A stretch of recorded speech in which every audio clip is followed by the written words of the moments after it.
Hey, what's up guys? This is Brian from Whisper Status 74, and this video is about choosing the appropriate size for your 4K display. This one's going to be a little bit fun. It's an answer to a question from the channel, one of the subs to the channel. I encourage you, if you have a question, leave them in the comments. I typically get back to almost all the comments. If I don't, I apologize. If you do have a question, re-ask it. I may have missed it, but this question is a very good one, and I've done videos on the channel about size of display before, about immersion versus quality, but this one I like because I want to hear your comments on it as well. So this is from SoCal Ghost. Thank you for your question, by the way. Hi Whisper, just bought a Sony OLED AF8 and a 65-inch, but the 75-inch Samsung QLED AF8FN keeps calling my name, since they are roughly about the same price, which is key. Should I be content with my Sony? Content is the key word. I like to watch NBA sports games, watch movies, play PS4 Black Ops. Occasionally, please help. Thank you. Thank you. So, what I like about the question is, I'm not sure he's received the OLED yet, but the size is on his mind. 65 inches is not a small display. I'm not sure. I answered him in the comments. I'm not sure what size he's coming from. That's key. So if he was coming from a 65-inch 1080p display, in effect, the OLED is going to be smaller due to the size of the bezel, due to the framing around the display, the stand's height. The OLEDs are very low profile. They're very minimalist. So there could be a chance that he bought this TV, the 65-inch OLED, depending on how old his previous display is. His 65-inch OLED might not look significantly larger than his old 55-inch LCD, or if he had a 65-inch LCD, the OLED is in effect smaller. A 65-inch Samsung that I purchased was smaller than my Panasonic Plasma. Now, in a few ways, not just in its design, its low-profile stand, but in actual inches. The 65-inch Panasonic Plasma was 65 inches. The Samsung was 64 3/4. It's called a 64 series or 65 series. Don't know why they do that, but it's smaller. So he may have that happen, I'm not sure, but I think what is getting him is what gets a lot of us. Now we're going to keep this light and keep it fun because we're not going to get scientific and boring on it. The psychological aspect of us home theater video game nerds is once we get our minds on something, we do not stop thinking about it. Now, in your browser of your iPad or your whatever you have, you've been researching TVs forever, and you have all those prices in your mind. He clearly was looking at a Q8, some other displays. He purchased the OLED based on probably their picture quality, how well they're reviewed, and either the Samsung dropped or it was just on his mind. He got it home and saw that it wasn't maybe as big as he thought it was going to be. So quickly, before we get into this question, is he's not going from an OLED to he's not cashing in quality and going from a mid-range or a low-range display. So the quality versus size isn't really factoring here. You have quality versus quality and size. 65 inches is still a large display. It's still plenty immersive. I don't know what his room is or where he's coming from, but I will tell you that I am 5 feet from a 75-inch 4K Sony 900E. 4K resolution, to me, its biggest benefit other than just clarity is the ability to be as close as possible to your films and your games, especially gaming. So immersion is that. Home theater, for me, has always been about having the movie theater feel at home. Home theater. So, I don't know the particulars of how he feels about the 65-inch, but in his mind, he knows the 75-inch is out there.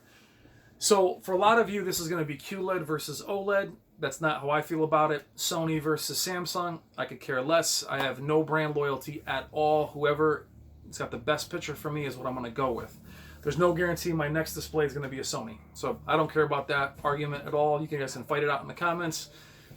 Doesn't matter to me. OLED versus QLED doesn't matter to me either.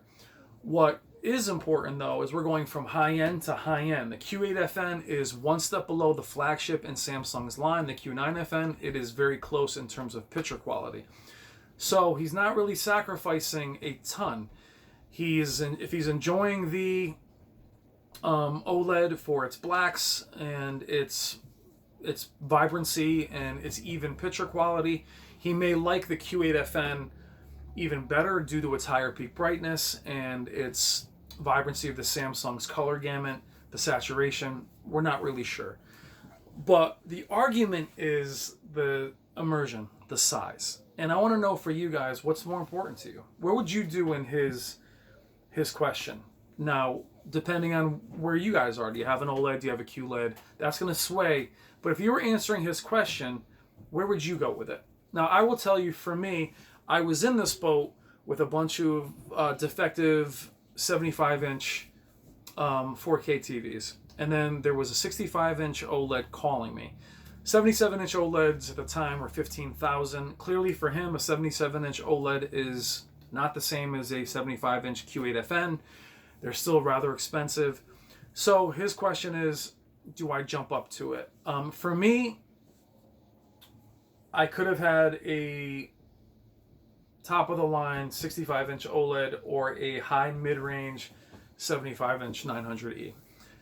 It's all about the immersion for me. So the answer is simple. Simple for me. 75 inches. Now, if it was an 85-inch 1080p display versus a 4K OLED, it wouldn't quite be the same. So where I would go is simple. For him, though, psychologically, it's already on his mind. He's already researched a million TVs. That one's in the back of his head. The 65-inch already feels too small. So as we know, I want to say body on frame, correct me if I'm wrong, bought a size and still wishes he went larger.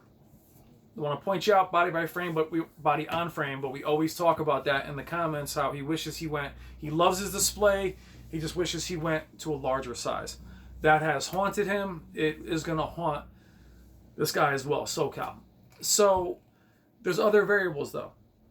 You bought the display. You're happy with it. I'm not quite sure if he is in terms of it not being defective. The panel lottery is also alive and well. Samsung and all the other manufacturers have had a ton of defective displays. You're going to kick yourself if you send this one back and get a defective Samsung. So you have to be okay with you're rolling the dice as far as taking a chance on another manufacturer, and you might get a bad panel. So that's a risk to keep in mind. Also, when you're going from different technologies, the QLED has all kinds of issues that the OLEDs don't have in terms of blooming. Blooming does not exist on OLED.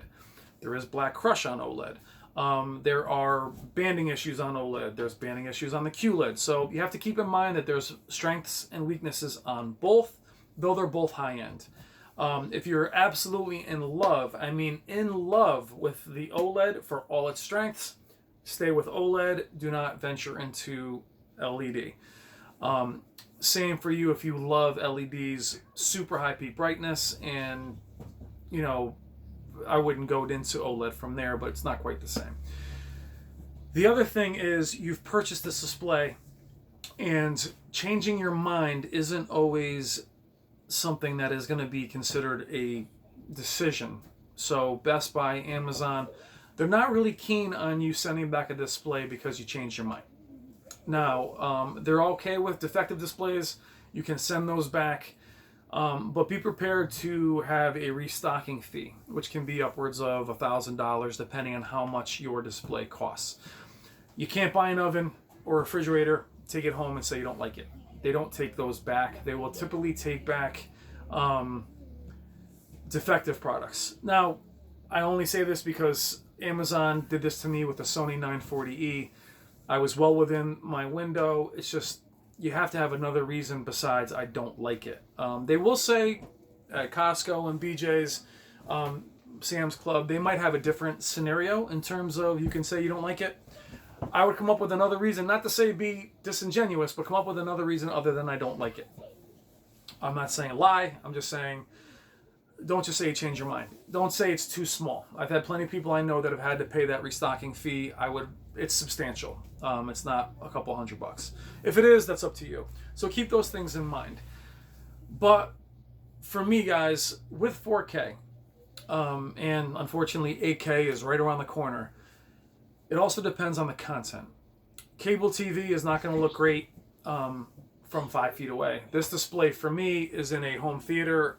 It plays video games that are 4K and it plays movies and Blu-rays. Nothing that's really poor quality. But even old school Blu-rays that have a very strong grain structure don't look great from 5 feet away. So keep that in mind.